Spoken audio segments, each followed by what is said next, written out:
Welcome back.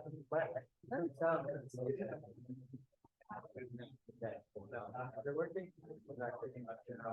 Yeah. All right. Welcome back, everyone, to Comp 330. This is lecture 21. So it's already lecture 21. We have, what is it? 5 or 6 more to go, depending on how shaky my math is. And so today we'll be continuing the subject of undecidability and mapping reductions. But before we do that, I'd like to give you today's Italian expression. So, today's Italian expression is the following. It's another soup-related Italian expression. So it's tutto fa brodo, which means, so the literal translation is everything makes broth or soup, depending on your mood. Okay, so that's the literal translation. But what it actually means is something like every little thing counts. Every little thing counts.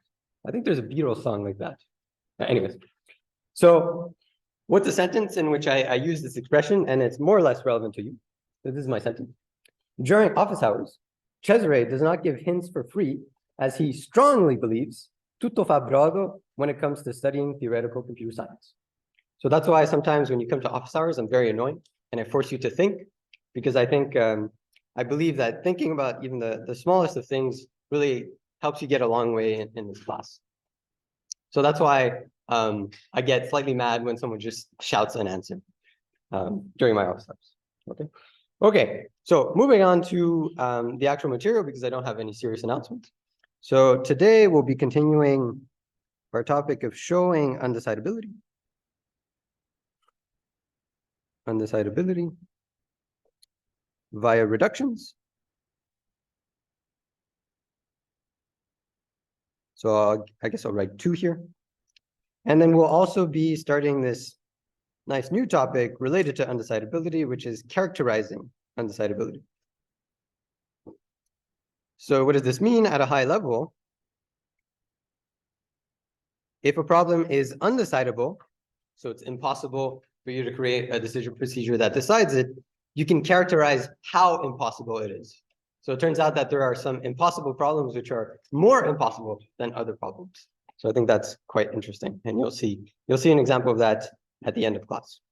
But before we do that, I just like to recall things because it's Tuesday, so I want to refresh your memory on what we've been doing and what a reduction is. So far in this class, we've been focusing on this family of decidable languages. Right? So the family of decidable languages contains many languages. It contains irregular languages like sigma star and the empty set. It also contains context-free languages like A and BN, and it also contains languages like A and BNCN. And so any realistic language you can think of, any non-sort of contrived example you can think of, it probably is going to be decidable.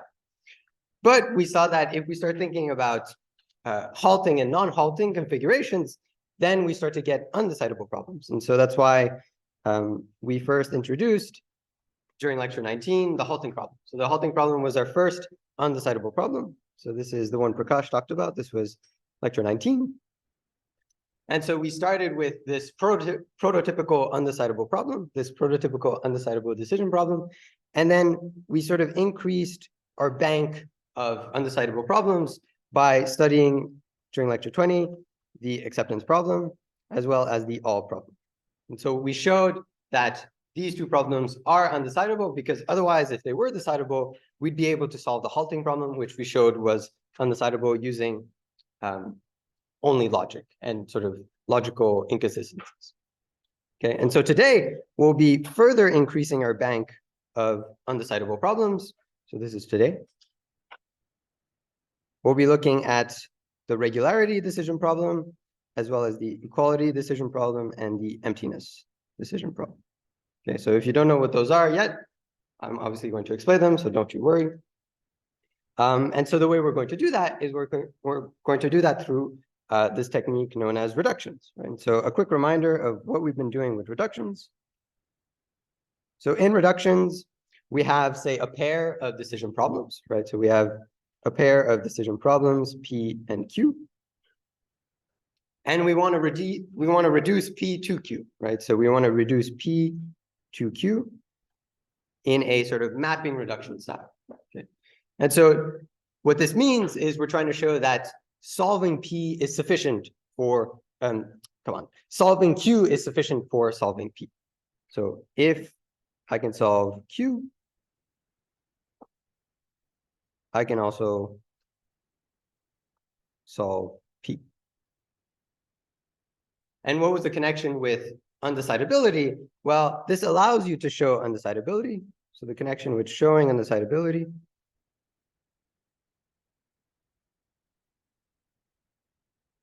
is that if P is undecidable, then it must be that Q is undecidable, because if Q were decidable, then you could use Q to solve P.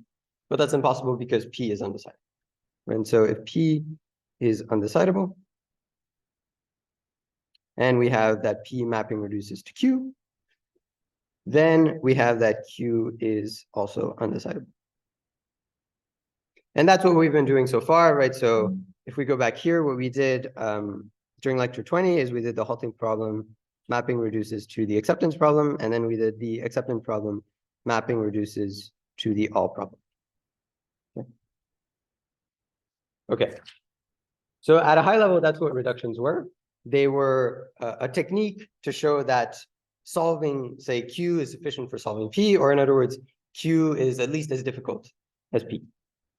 Now, formally what this looked like, I gave a formal definition, which was equally as important. So formally what it means for P to map reduce to Q, if we have that P mapping reduces to Q, then this is true if and only if, so really this is a definition if, there exists a mapping function, or I guess I should say a mapping reduction function. Yes. Or a many-to-one reduction function, F, such that for every X in sigma star, so F just takes a set of strings as input and returns a set of strings as output.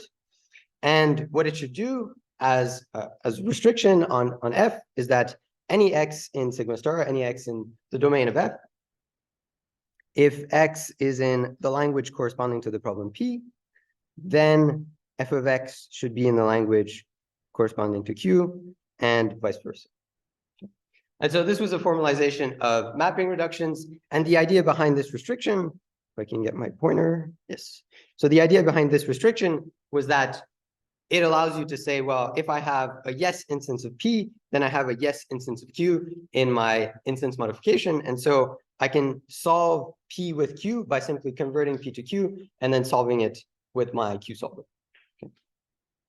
So this was just the formalization of the two steps that we'd shown a few times already. The first one being, converting the instance of the problem P to the instance of the problem Q in a computable manner. So the one thing I should have also mentioned is that F must be computable. F can't be some sort of black box mapping reduction. It has to be computable. So at least it doesn't have to be polynomial time. It just has to work in finite time. So what I was saying is that this restriction on this computable mapping reduction function just relates back to these two restrictions that we were talking about, or these two steps that we were showing during Thursday's lecture. So converting an instance of the problem P to an instance of the problem Q, and then showing correctness, right? So showing that the answer to IP was yes, if and only if the answer to IQ was yes, right? So this is a slightly new, I've introduced some new notation here. This just means answer of IQ. Okay. So is this okay with everyone? Yeah. All right. So this is just what we did on Thursday. And so now what I want to do is I want to give you another example of a mapping reduction. So in this example here, I'll call this example 1 of this lecture. We want to show that the regularity decision problem is undecidable. by showing that the acceptance problem mapping reduces to the reg problem. That noise. Yeah, it's very annoying. All right. That's probably why that person pulled out their chair. Yeah, only Louis gets it. Okay. So this is what we want to do. So now what you're probably thinking is, well, what is this reg thing? Right? What is this reg problem? So this reg problem, very intuitive, is parameterized by some Turing machine M. And it asks, given a Turing machine M, is the language accepted by M regular? Okay. So intuitively, this is more difficult than the acceptance problem, because now not only do you have to check whether a string is accepted by M, you have to check that the nature of the string accepted by M is part of some regular language. So it's a much more sort of fine-grained problem. Okay. And so to do this, I'm gonna take these two steps, which I just described a second ago. So I'm first going to convert an instance of the acceptance problem. So that just is going to look like the binary encoding of MX. So of a Turing machine and some string that you're checking whether M accepts, to some particular instance of the reg problem, so ireg, which is just going to be some binary encoding of some other Turing machine. Right? So we're of course assuming that we're using some binary, so 0, 1 alphabet, which is good enough because you can encode anything with binary. Okay, so that's the first thing I'm going to do, and then the second thing I'm going to do is just show correctness of the instance modifier, right? So this is just an instance modification.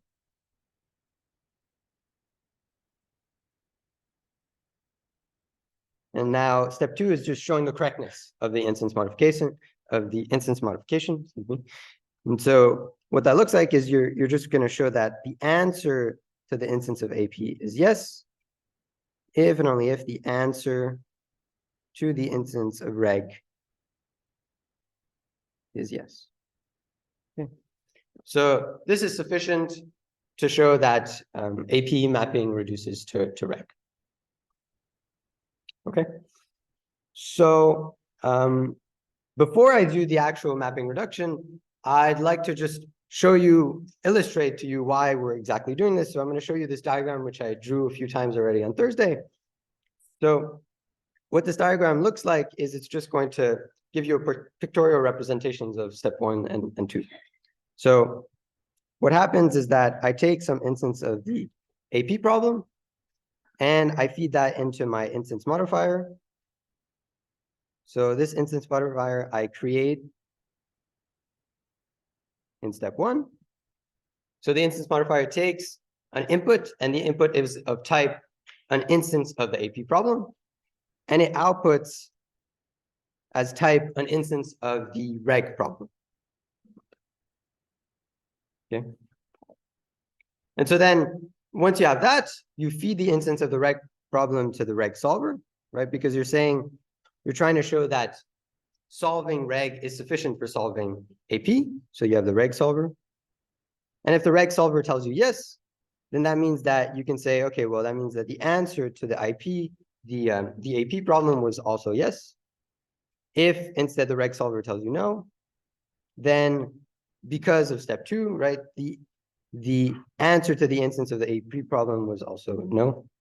And so as a whole, that means that you get some AP solver. And so that means that reg can't be decidable, because otherwise there's this sort of slightly more long-winded procedure to decide AP. And just FYI, we're sticking to just this, and we're not describing explicitly what F is, because F, right, the actual mapping reduction, is always going to look like the same thing, right? So F will always have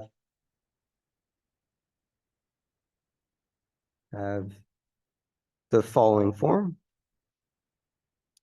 So F given some string V, so V is just some string over 0, 1. it's just going to first check whether V is actually an instance of, in this case, the AP problem. So it checks if V is some instance of the AP problem. If yes, then it calls the instance modifier. So it calls the instance modifier on V. Otherwise, it just returns some invalid instance of the reg problem. So otherwise, it just returns some invalid instance of the reg problem. Okay, so that's not why we're dealing with F directly, because F always looks like this. So really what we need to do is we just need to create a correct instance modifier. Okay, good. So now, what does my instance modifier look like? So if we go back to step one, sorry about that aside, but I really want to make that point clear. So in my instance modifier, I'm taking some instance of the AP problem, and I'm turning it to some instance of the reg problem. Okay. So remember, it's very difficult to write an instance modification if you don't have the actual objective in mind, right? So the objective is that a yes answer to the AP instance, meaning that M accepts X, should lead to a yes answer to the reg problem. And so you should have that. This implies that L of N is regular and vice versa, right? Because this is what a yes instance of the AP problem is, and this is what a yes instance of the reg problem is. Okay. So you're probably thinking that that doesn't help all that much, right? So what we'll also do, and this is another common trick, is we'll sort of use as a basis a previous reduction. Okay. And we'll try to see if we can switch it up to do this particular reduction. So what I'm going to do is I'm going to use the basis of the all instance modifier. So if you remember in the all instance modifier, what I did is I set N to be some Turing machine, which on input W would erase W and load X. So in other words, it would just ignore W. Then it would run M on X. And if M accepted X, then N would accept. Okay.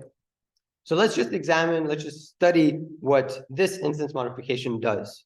Okay, so if I have a yes answer to my AP problem, so if M accepts X, then regardless of what W is, this if is always going to evaluate to true, and so this accept is always going to execute. Right? So in other words, N always gets to an accept state. So that means that L of N is equal to sigma star. Well, actually, that's pretty good for us as well, because sigma star is regular. Sigma star is regular. So that means that for the yes instance, actually, I'm pretty much covered. The problem is when I look at the no instance. So if I have that M does not accept X, so either because M loops on X or M just rejects X, then what I have this block of code, which essentially never evaluates this if to true. Right? So this if is always false. So that means that I never get to an accept. And so N doesn't accept any string, regardless of what it is. So that means that L of N is empty. Okay. So that's a problem. That's a problem because the empty set is regular, right? So the empty set is also regular. So that's no good, but we can tweak this instance modification such that it is good. So now how can we do this? Well, wouldn't it be nice, which is also a song, wouldn't it be nice if L of N was AN BN? That would make us happy, right? Because then we would have a no instance here and a no instance here, right? AN BN is not regular. Hopefully everyone remembers that. Okay, so let's see, how can we actually do this? How can we make the Turing machine N accept AN BN? Any ideas?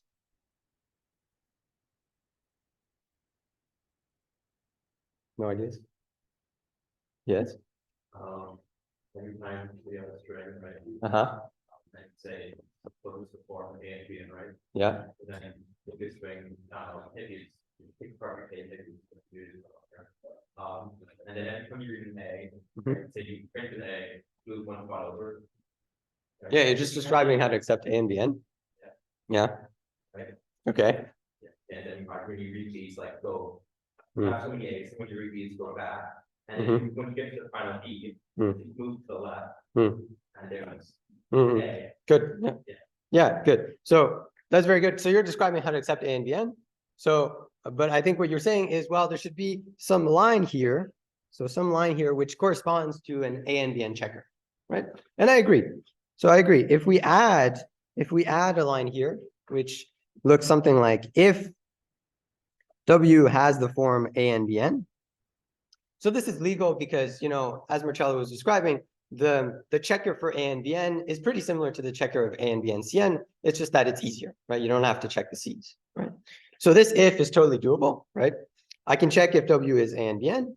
If it is, then I immediately accept. Okay. I immediately accept. And so let's study again what happens now with this whole block of code. So with this whole block of code, I have my Turing machine N. Now, if M accepts X, right, then nothing really changes in terms of what N accepts, right? The only thing that really changes is that if the string looks like A and Bn, it's accepted earlier. Okay? It's accepted earlier by my Turing machine N, but still, regardless of what W was, if W has the form A and Bn, then it gets accepted. If it doesn't, then it goes through this block of code. And because M accepted X, then N would also accept W. So L of N is still sigma star, right? But now if M does not accept X, so this line always remains false, and so this never really executes. Okay. So then the only thing that actually gets accepted is A and Bn, right? Is A and Bn, and so that means that L of N is indeed A and Bn. And so that's good. That means that I have the instance modification I was looking for. So now I just want to quickly convince you that this instance modification was computable. Okay. So the claim here is that the instance modification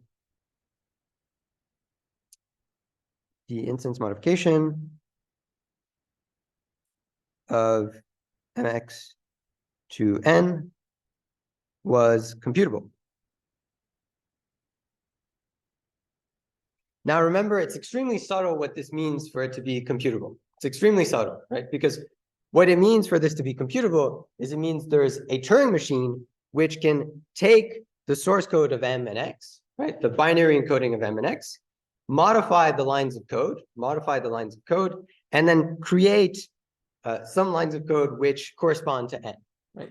So the instance modification is a string manipulator. But the string manipulator, right, the string manipulator should still have to implement the things that it's writing down, right? So that's why if I had something like if M accepts, then if M accepts X, then accept, otherwise something, that's not computable, right? That's not computable because even though I can write down the string for it, there's no actual gadget, there's no actual implementation of this if then else. Okay? So it's extremely subtle, right? You have to sort of think about this much longer than what I'm sort of telling. Yeah, I'll get to you in a second. Okay, so the instance modification of mx to n was computable in this case. Why? Because everything I did from the conversion from mx to n was legal. It was implementable. So for instance, I could just convince you using sort of a sketch of the Turing machine, right? So if this is the Turing machine for n, then what n does first is it just checks if the string is A and Bn, right? Well, that's easy, right? I just have something at the beginning of my Turing machine n, which is just some A and Bn checker, right? An A and Bn checker can easily be implemented because I have an A and Bn Cn checker. Right? Okay, so now I do the A and Bn checker. If it turns out that my string did look like A and Bn, then I go to its accept state immediately. Right? Otherwise, I'm going to erase everything that's on my tape, and I'm going to run M on X, right? So otherwise, I erase my tape, and I load X. Right. So now the question is, well, how do you load X? How do you know what X is? Well, X is given, right? You know what X is when you're implementing this code. So you could have X sort of hard coded into your control unit. Right. So X could be hard coded into the control unit of N. Control. Whoops. Boy, that's a bad control unit of N. Okay. And then you also have the control unit of M hard-coded in the control unit of N, right? And so you can say, well, now I've loaded X, and now let's just start up M on X, right? So this is just M. So now M executes, right? It executes, and it does its thing. Maybe it gets stuck in an infinite loop. If it does, then that's okay. That means that N gets stuck in an infinite loop. If at some point M accepts, it goes to its accept state. So this is the accept state of M. So this is the accept state of M. And then N can say, well, once you get to the accept state of M, go to the accept state of N, right? So now I can just go to the accept state of N. So this is the accept state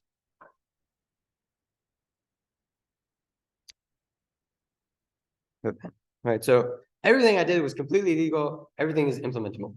So it's okay, right? I'll get to the questions in a second. I just want to quickly convince you also of the correctness, right? So to convince you of the correctness, that's step 2, right? And that's just to show that answers are yes, if and only if answers are yes for the AP and the reg problems. Okay, so if M accepts X, well, that must mean that the answer to the instance of AP was yes, right? And so now we can actually just look at this sort of sketch of the Turing machine, right? If M accepts X, right? If M accepts X, then regardless of what M was, regardless of what the input string W was, if it looked like A and Bn, it would immediately go to QA. If it didn't look like A and Bn, it would go through this sort of long-winded process, but then M at some point would accept it. And so then it would get to the accept state of N. And so then regardless of W,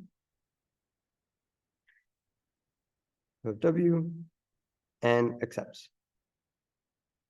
So that tells me that L of N is sigma star, but sigma star is regular, and so that tells me that the answer to the instance of reg was yes. Otherwise, right? Otherwise, if the answer to the instance of AP was no, then that means that M does not accept X, which tells me, if I look at this diagram here, right, that the only way that I can actually get to this accept state for N is if I go through this A and Bn checker and it evaluates the true, right? And it goes to QA. So then in that case, the only strings that N accepts are A and Bn. So L of N is A and Bn, which is not regular.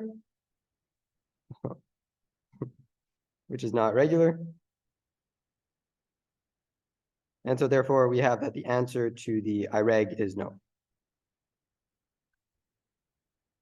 Okay, and that justifies the correctness of the instance modification. So Jacob, my question? Yeah. I understand that M doesn't accept that. Why only L and Bn?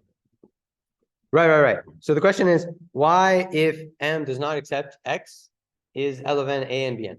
Right. Okay. So the reason why is because in this Turing machine N, right, if M does not accept X, that means that M never gets to QA, right? And so I can never get to the accept state of N from M, right? Because that means that either I'm looping in M or I went to a reject state, the reject state, actually. So that means that heading to this part of the Turing machine is essentially like going to a dead state. Right? So the only actual way to accept is if you go through this A and BN checker and it evaluates to true. If it evaluates to true, that means that the input string look like A and BN. And so that means that the only strings accepted by N were of form A and BN. Right? That's okay? Great. Nicholas, yes.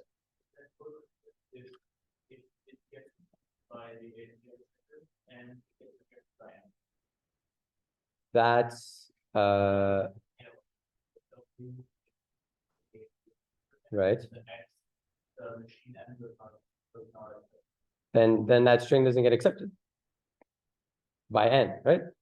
So the question was, what happens if the string is not of form A and Bn and M does not accept X, right? Well, then it just gets stuck here, right? So it either goes to a reject state, the reject state of M, or it just loops. And so in either case, I don't accept. Right? And so that string isn't accepted. Yeah? Yes? So why exactly do you want to check for A and B? Also, how do you figure out? Wait, one question at a time. So why do we want to check for A and Bn?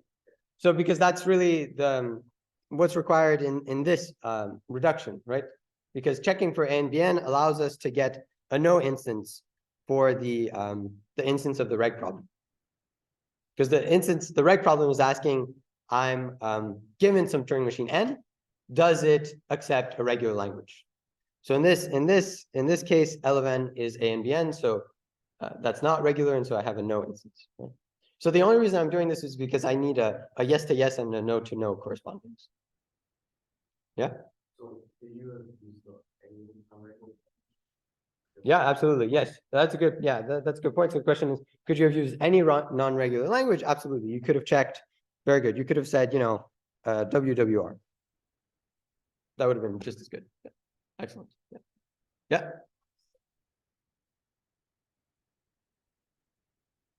Yeah. Yeah, that's right. Yeah, yeah. So to show correctness, you need to show, because it's an if and only if, right? So you need to show that a yes instance of the AP problem was a yes instance for the reg, and vice versa. But you're really doing that by doing the contrapositive from no to no, right? Excellent. Very good. Yes, Kyle. Using instance modification, does that refer that you have more than one instance modification in a row to do change? Is that like a conflict that occurs? I think actually I can answer that. I'll answer that in the next example. But the answer is yes. So the question was about composing instance modifications, and yes, you can do that. Yeah. Okay. Good. Yeah. All right. Good. So, and so I just want to be super clear as to what is the expectation in terms of, assignments and final exams. So the expectation when we ask you to give a reduction from X to M in a sort of a mapping reduction, so for assignment 6 and the final, then really all you need to do steps 1 and 2. Okay, you can, I mean, if you want to be super formal and waste time, you can talk about it in terms of F, but really you shouldn't want to waste your time during the final exam. Please don't waste your time. And so the first thing that's necessary to do is to give the instance modifier. Give the instance modifier. And you can quickly just argue that it's computable, right? And argue that it's computable. So in my case, I did that with a sketch, but really just a few sentences would be good enough. Because if the reduction is correct, then it should be trivial to argue that the instance modifier was computable. And then the second thing you need to do is you need to show this correspondence between yes answers. Oh, I suppose I should write yes. Okay. So if you do that, that's good enough, right? You can be more formal if you like, but like I said, don't try to waste more time than you have to. Okay. All right. And before I do the second example, I'd like to give you some exercises to practice. So these exercises ask you to reduce from either the halting problem or the acceptance problem, whichever you prefer, to the following decision problems. So I'll give you 3. So the first one is about accepting a particular string. In this case, I just picked 0, 330. I'll let you guess why. This other problem is the non-emptiness problem. So it's to check that the language accepted by M has at least one element. And the last one I'll give you is the context-free problem, which is to check if the language accepted by M is context-free. So please do them.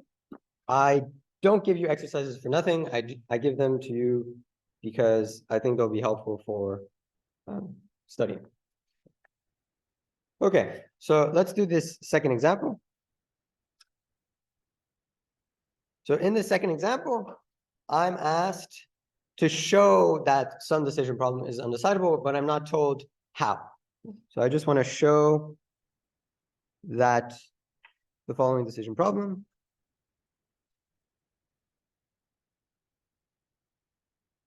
is undecidable. And the decision problem is EQ. So EQ is parameterized by 2 Turing machines, M1 and M2. And it asks, given pairs of Turing machines, M1 and M2, are the languages accepted by both the same? And so for those of you who think that reductions and undecidability are theoretical, no waste of time, well, actually, this has quite a direct implication to real-world applications. So suppose you have 2 programs, right? You have 2 programs, and you want to check just based on their source code if they do the same thing. That's undecidable, right? And so this is just saying that for Turing machines, but programs are equivalent in expressiveness to Turing machines. And so that's unfortunate for the TAs who have to grade papers where they have to check the correctness of code. Yes. All right. And so to do this, I could do HP to EQ, but that would be a bit long-winded. What I want to do is I'm going to use another undecidable problem, which is going to allow me to create a very clean and very elegant reduction, and that's going to be by reducing all to EQ. Okay, so this is what I'm going to want to do. And so to do this, remember, there's 2 steps. The first step is I'm going to want to convert an instance of the all problem, which is just some encoding of some Turing machine, to a particular instance of the EQ problem, which is some encoding of a pair of Turing machines. Wow, that's annoying. And then the second thing I want to do is I want to show that the answer to I all is yes, if and only if the answer to IEQ is yes. Okay, so these are the 2 things I want to do. And of course, I'm going to argue that the instance modification was computable, but in this case, it's going to be very clear why it's computable. Okay, so for step one, what I need to do really is I need to set M1 and M2 to particular Turing machines. So the way I'm going to do this is I'm going to say, well, suppose M1 was just set to M, right?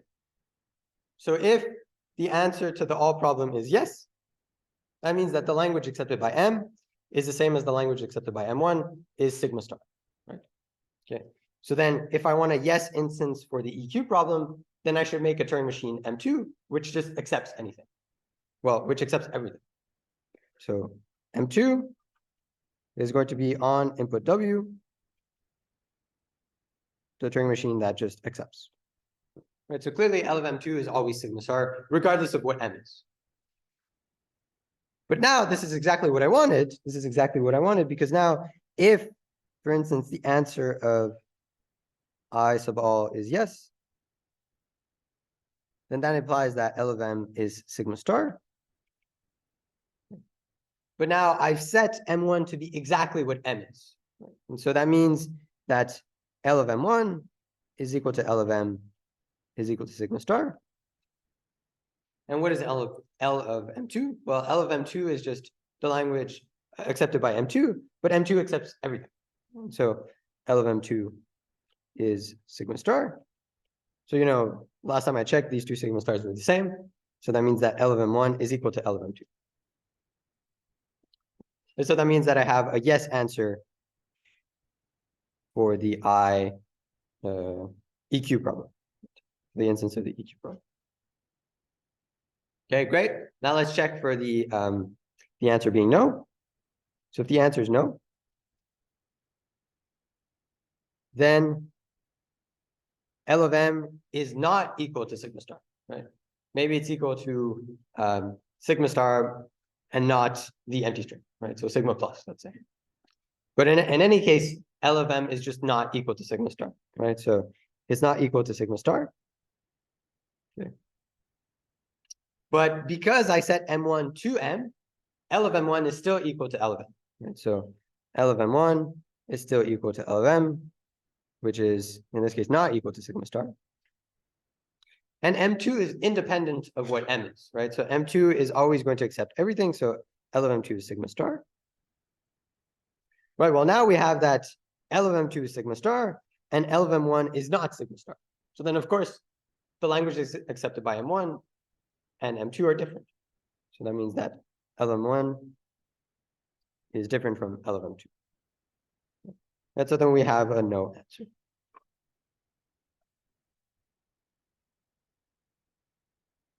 Okay.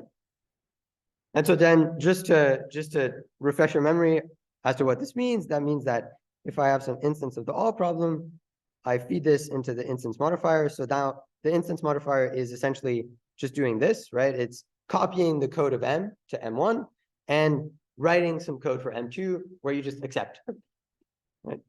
So this is what IM is doing. So clearly that's computable, right? That's clearly computable. You're not doing anything illegal. And then you get some instance of EQ, right? You feed that instance of EQ to the EQ solver. And if you get a yes answer, then by what I just showed, you get a yes answer for the initial problem. If you get a no answer, you get a no answer for the initial problem. And so altogether, you have an all solver. And so that means that all does indeed map reduce to EQ. Since we showed that all was undecidable, so is EQ. Okay. And so what this is just illustrating is that as you increase this bank of decision problems which you have, it allows you to make much cleaner reductions. And I'd like to just remark something with which Kyle was pointing out, and it's that you can compose mapping reductions. So we saw that AP mapping reduces to the all problem, and the all problem mapping reduces to the EQ problem. We just did that now. So we did this now. And this we did during lecture 20. Yep, lecture 20. And so then the question is, well, does that mean that AP directly mapping reduces to EQ? Well, the answer is yes. So this allows you to conclude that AP directly mapping reduces to EQ. How? Just compose the mapping reduction functions. Right? So function composition doesn't break the restriction on what the if and only if of the mapping reduction function. Okay. And so then in general, you can say this about any triple of decision problems. So if you have triples of decision problems ABC, and A mapping reduces to B, and B mapping reduces to C, then you have that A mapping reduces to C. I will not prove this formally, so I will omit the proof. So it's a proof by omission. But the idea is that the composition of function is computable. So composition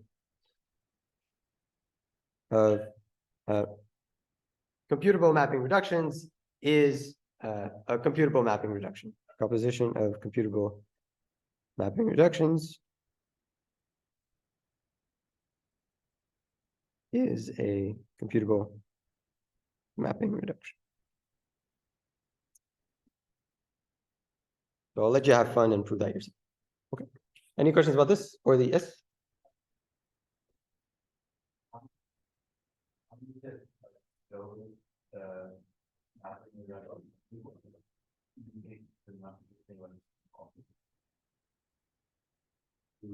Is it enough to say it's obvious?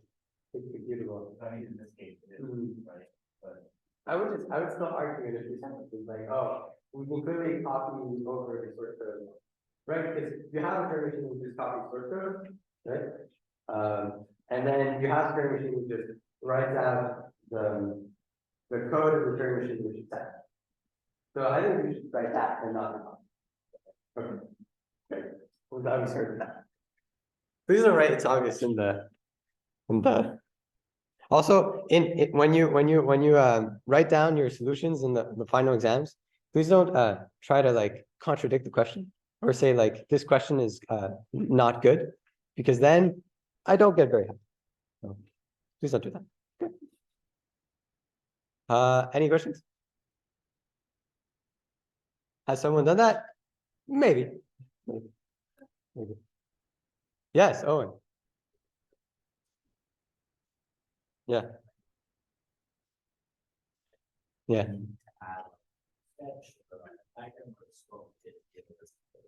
No, really, if you just do 1 and 2 like this, that's good enough. You don't have to do the sketch or anything. If you want to do the sketch, if it helps you, then sure. But, yeah. Okay. Okay, great. So this was a remark about the properties of mapping reductions. I'm going to give you another remark about just decidability in general, which is going to seem slightly unrelated to mapping reductions, but it's for a very good reason. And so let's give you this other remark. So remark 2. So what remark 2 says is if L is decidable, then so is L complement. Okay. So this I'm going to give a proof sketch, because maybe it's not super obvious, because it's, for context-free languages, the languages weren't necessarily closed under the complement. But in this case, if you go up the hierarchy and go to decidable languages, then they are closed under the complement. So let's quickly show that. So if L is decidable, then by definition, what this means is that we have a halting Turing machine. So there exists a Turing machine M such that L of M is L, and M halts on every input. Okay, so by definition, right? I haven't done anything. I've just written the definition of L as decidable. So now to show that L complement is decidable, I need to create a halting Turing machine which accepts L complement. Well, it turns out that's not really difficult to do. So let's create M prime such that L of M prime is equal to L complement. To do that, what I'm going to do is I'm just going to flip the accept and reject state. So I'm going to set the accept state of M prime to the reject state of M, and I'm going to set the reject state of M prime to the accept state of M. Okay. So, this is the reject of M, and this is the accept of M prime. And so this clearly doesn't change anything in terms of the fact that M and M prime halt on every input, right? So if M halts on every input, that means that eventually at some point, M either gets to QA or QR. Well, that means similarly for M prime, at some point, you either get to QA prime or QR prime, right? So then the only thing we need to check is that the language accepted by M prime is L complement. And so that's easily doable. So suppose that X is in L of M prime. Then by definition, that means that you can get to the accept state in 0 more steps, right? So I'm just using the instantaneous configuration notation in case this looks like gibberish to you. That's what I'm using. Okay, this is just by definition. You get to the accept state of M prime. Okay, well, the accept state of M prime, that's the reject state of M.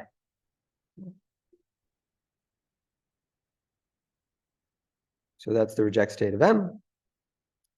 Well, that means that X is not in L of M, right? That means that X is not in L of M. So equivalently, this means that, X is in L of M complement, but L of M is equal to L. So that means that X is in L complement. So that shows that M prime accepts L complement. And so that tells me that I do have a Turing machine M prime, which accepts L complement and which halts on every input. And so L complement is decidable.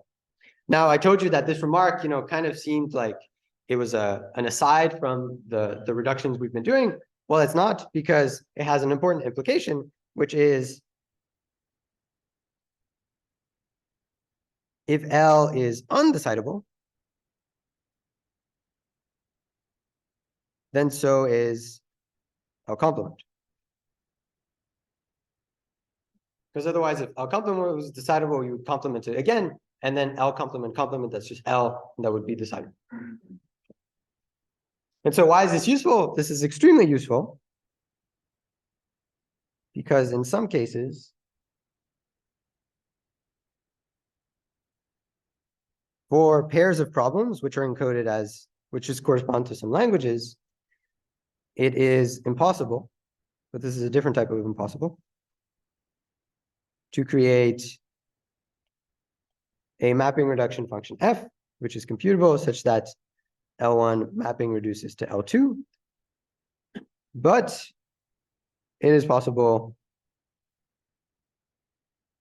for you to do L1 complement mapping reduces to L2.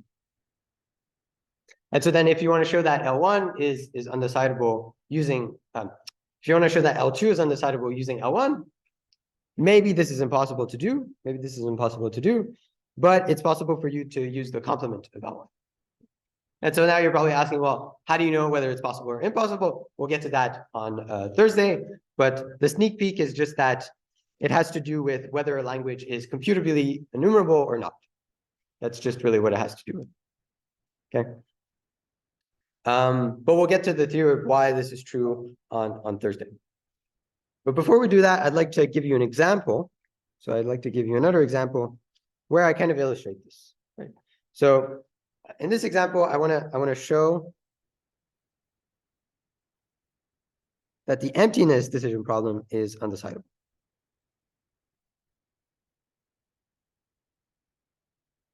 Okay. So what's the emptiness decision problem? It's parameterized by an input of type Turing machine, and it asks, given a Turing machine M, is the language accepted by M empty? So in other words, does M not accept anything? Okay. So I'll show you what's very tempting to do. So what's very tempting to do is, well, just map reduce from the halting problem. Right? We've done that so far. So why can't we do that here? So we'll try to map reduce from HP to empty. Well, it turns out this is impossible, right? You cannot find a function f for which you map reduce HP to empty. So this is impossible to do. And we will see why on Thursday, so in lecture 22. Okay. But the general idea of why it's impossible, so the reason why you can't do this is, and it's fine if you don't really know what I'm talking about at this point, it's just that HP is what you would say not COSI, whereas MT is COSI. So I haven't defined what COSI is, but it just means that if the answer to some instance is no, then you can check it. And so it turns out that the HP, the halting problem, is not COSI, but the emptiness problem is COSI. And mapping reductions also allow you to show that something is not CE or not COSI. And so doing this would have been a contradiction. Okay, so that's why it's impossible to do. But what's very possible to do is the not halting problem, mapping reducing it to the emptiness problem. Okay. And so because the halting problem is undecidable, so is the not halting problem. And so if I can show this, that means that the emptiness problem is also undecidable. So, you're probably asking yourself, well, what is this HP bar?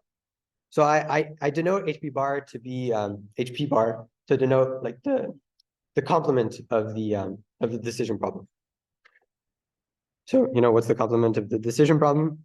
It's not really a well-defined concept. Well, for instance, in this case, HP bar is given a Turing machine M and some input string W. The question that's asked is, does M not halt on W? So I don't know about you, but I hate negatives. And so let's just turn this into a positive. The question really is, does M loop on W?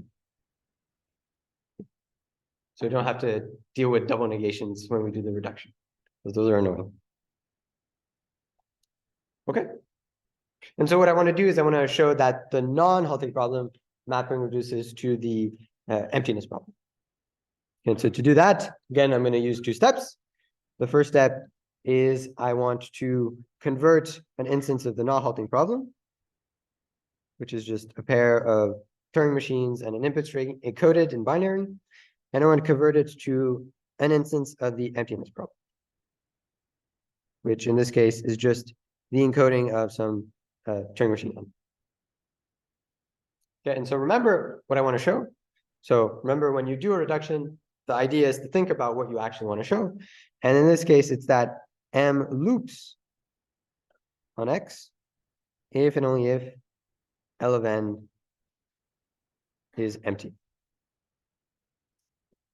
Well, it turns out we actually already wrote down the instance modification. Because if you do something like checking if M halts on X, right?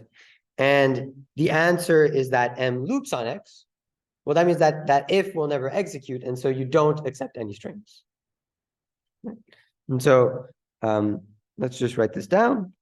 But really, this is exactly the same mapping reduction as the AP to all problem. Yeah, AP to all. So on input W, what you first do is you ignore W. So you erase W from the tape, and you load X. And then you run M on X. And then if M halts on X,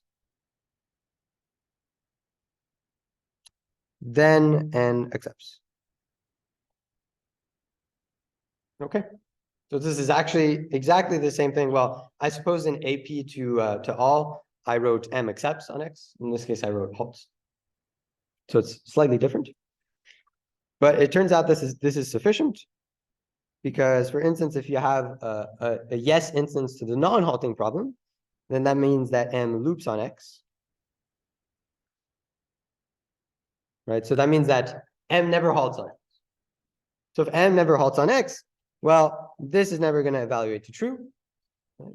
So you're never going to be able to get to either the accept or the reject state of M. So you're never going to be able to then get to the accept state of N. Right? So that means that regardless of W, so regardless of W,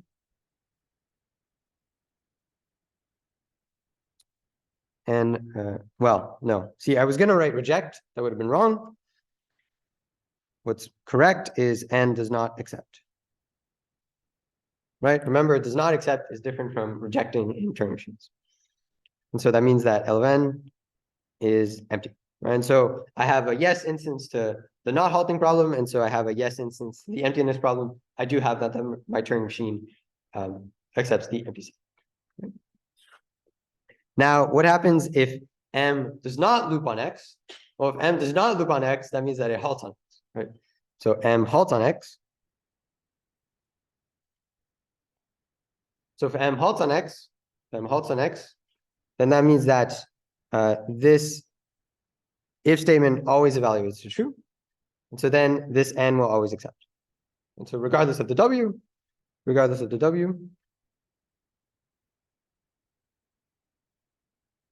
N accepts. So then L of n is sigma star. And so this is clearly not equal to the empty set. So in this case, I have a no answer, right? So this was a no, and this was no, whereas this was a yes, and this was a yes. Yeah. So even though it's obviously like fine technically, just saying for input W, get rid of W feels a little bit silly to me. Is it kosher to just like take X as input? No, this is a great question. Oh, very good. I'm happy you asked that question. Very good. So that's an excellent question. The question was, so this is a very common error as well. So I'll write common error. So thank you, Marcello. So a very common error is you're mapping reducing with an instance of HP. And so you just said, well, the instance of HP of not HP is MX, right? And so now the common error to do is to write something like on input X. Okay. Now, this is incorrect because now you're overloading notation because you're defining a Turing machine, right? So a Turing machine should take any input string. It shouldn't only take as input string X. Right? Otherwise, it's not a Turing machine, right? So it's extremely incorrect to write on input X because you're overloading notation.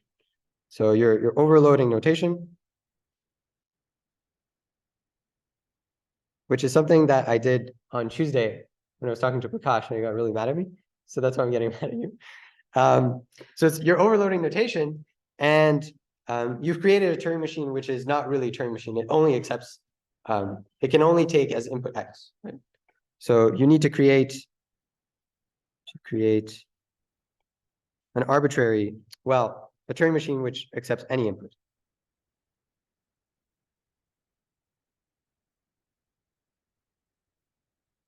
Very good. Thank you for the question. W must be or just equal. Sure, yes, yes. But it must be, yes. Any other questions about this? Okay, so let's see. There's another common error. So there's another common error that people make. And it's instead of writing something like this, they write something. So this is also incorrect. So please don't do this. So if it's in red, it means it's bad. Okay. So sometimes people write something like if M loops on X, then, well, in this case, what would make sense is, I suppose, well, nothing would make sense here. Then reject. Doesn't matter. This would be incorrect in any case. But the actual fact that you've written if M loops on X, that makes this instance modification uncomputable. Okay. So this is not computable because there is no gadget, right? There is no gadget which you plug into the source code of some Turing machine and it can check, it can raise a flag and say, oh, I'm looping, right?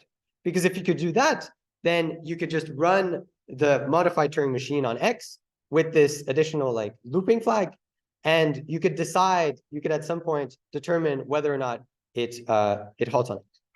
Because if it halts on X, then it's going to end at some point. If it loops on X, then the flag will be raised and you'll know that it's looping. And so you can't do that. There is no magical flag that you can write in any programming language where you can flag an infinite loop. You can have heuristics like, if you write while true with an empty body, well, that's probably not good. But you can't do it in Gen. Okay. So this is also a common error. And it will be featured in your assignment, actually. Okay. So, oh boy. All right. So what this example tells us, though, so the actual motivation of this example was we were sort of unable to do halting problem to empty. We were unable to show that the halting problem reduces to empty. And so this inability to do halting problem mapping reduces to empty is evidence that there is more subtlety Subtlety, yes, good. Yes, good. Subtlety to undecidability.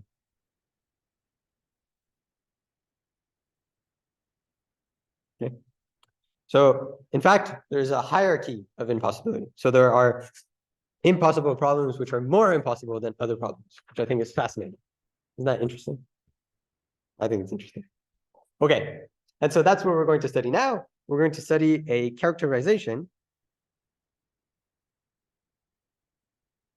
of undecidability. And so to do this, I'm going to recall a definition, and this definition is one that Prakash introduced, which was of Turing recognizability. So we say that a language L is Turing recognizable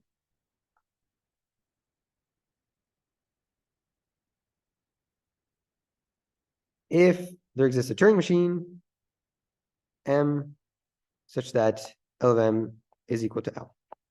So in other words, I have a Turing machine which accepts L.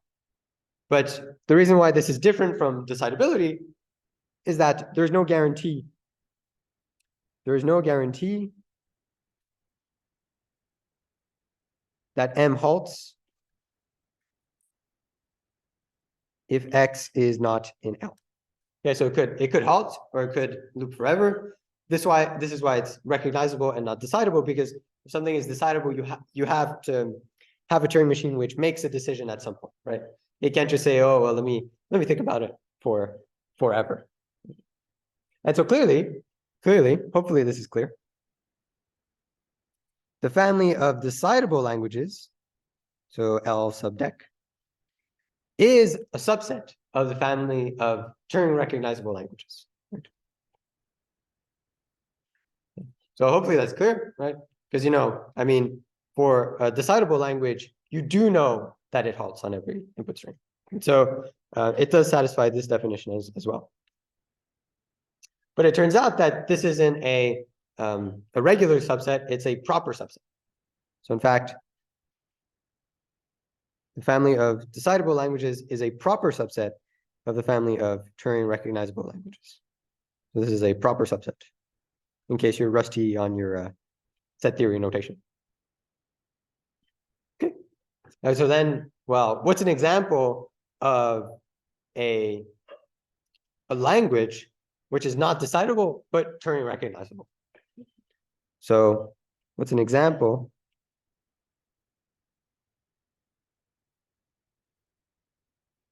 of a language which is undecidable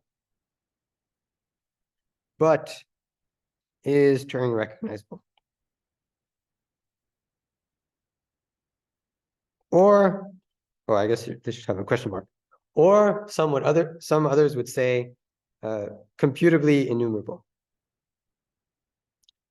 And so I think Louis, you asked this.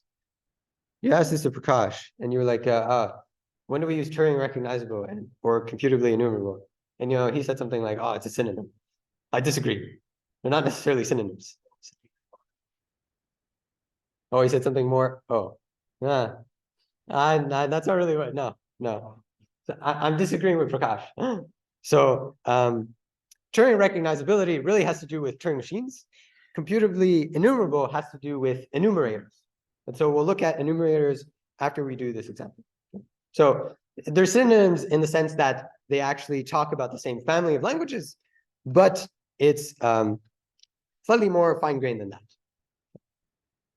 Okay, so now an example of a language which is undecidable but Turing recognizable is actually the very first decision problem that we studied, which was undecidable. So the halting problem, or its corresponding language, the language of the halting problem, is Turing recognizable.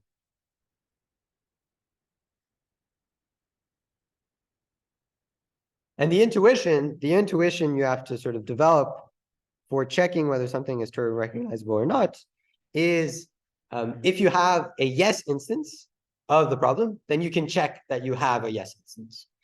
So the intuition is if you have a yes instance, then you can check.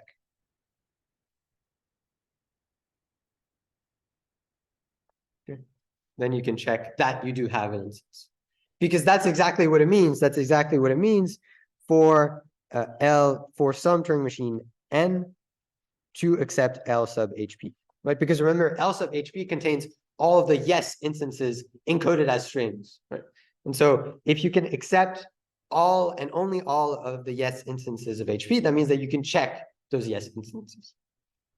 And so how do we do that in our case? So how do we design a Turing machine which checks a yes instance of the halting problem?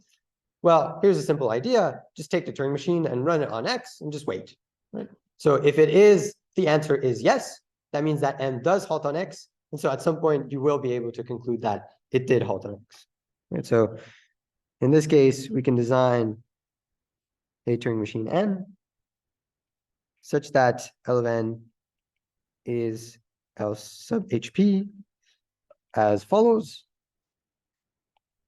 And so to do this, we define N on input W, so on some general input. And what we do is we check if W is some instance of the halting problem, right? And so this isn't too hard to do. You have a list of rules of how to encode the halting problem into binary. Just take that list of rules and put them into your Turing machine, right? And you just check them one by one, right? So if it does, that means that I sub HP, which is W, looks like MX. If it doesn't, right? If it doesn't, then you can immediately reject, right? So well, 3. Where did 2 go? So if no, then you can immediately reject. Otherwise, and now this otherwise is well defined, because checking is computable, right? Checking if something looks like a Turing machine is computable. Otherwise, you run M on X, and if M halts on X, then N accepts. Okay. And so my claim is that this is actually checking yes instances to the halting problem. Well, let's see that that's true, right? So the claim here is that L of N is equal to L sub HP. Well, let's consider some string in the language accepted by N. If it's in the language accepted by N, that must mean that that N got at some point to this accept. But if it got at some point to this accept, then that means that this if evaluated to true, right? Which means that I had a Turing machine M which halted on X, which was then binary encoded with this notation left and right angle bracket. And that was what W was, right? So that implies, right? So this is by construction of N.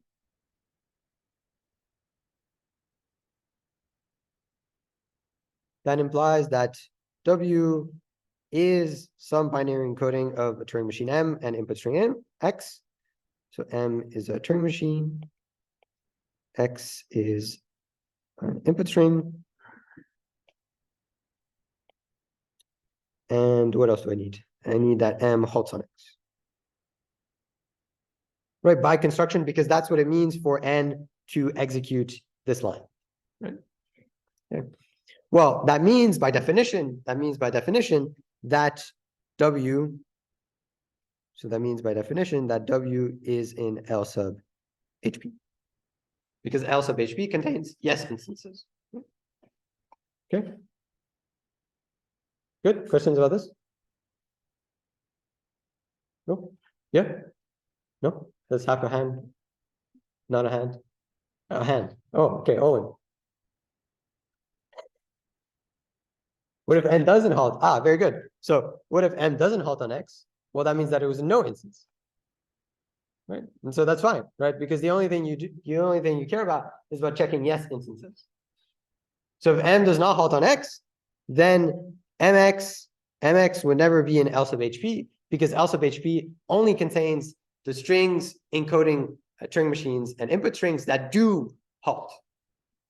By definition, that's what the language corresponding to a decision problem is. We define that on Thursday. Okay, excellent. Any other questions? No? All right.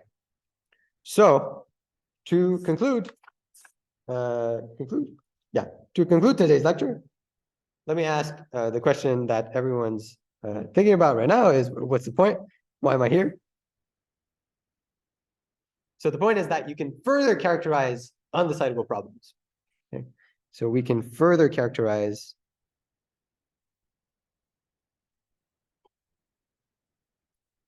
undecidable problems. Whoa, geez. Problems. Okay. So how do we do this? Well, we can talk about whether you can at least check yes instances. So for instance, the halting problem is undecidable. So yes, there isn't a decision procedure which decides it, but you can check yes instances. Right? So what this second line means, or what this second part of the phrase means, is, it's Turing recognizable, or I'm going to start using the term, it's CE. CE is actually the more modern, the more used term.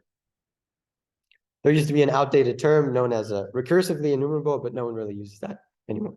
At least they shouldn't, because it's outdated. Then there's the emptiness problem. So the emptiness problem, which we just showed, was undecidable.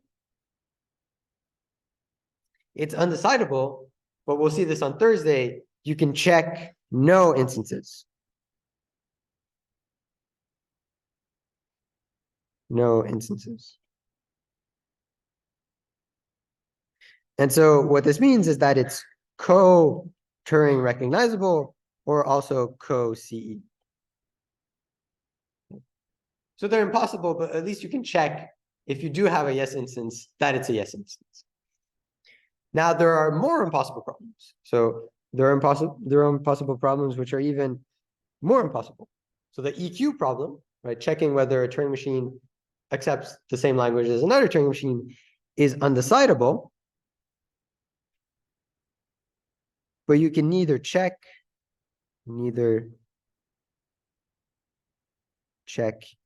a yes instance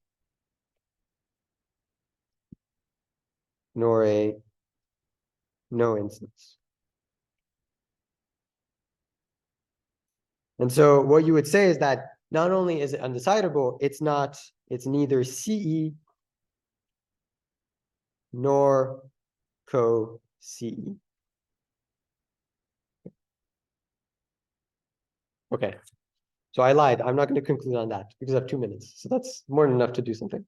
Oh, there's a question. Maybe not. So you said you can't reduce it to infinity because. Yes.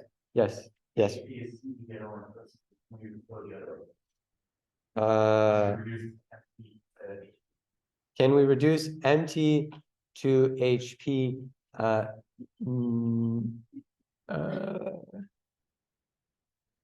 CoC. I'm afraid to give you an incorrect answer. I have to think about it. I feel like it's super obvious. It's no. I have to think. Well, I'm gonna write down the properties on Thursday, and then I can answer your question. So let me write it down. So can you do MT to HP? So I'll get back to you. Okay. But we'll also see on Thursday. We'll actually be able to answer this question on Thursday. Right. Yeah. Okay. Damn, it's 55. All right, you're free to go. See you on Thursday.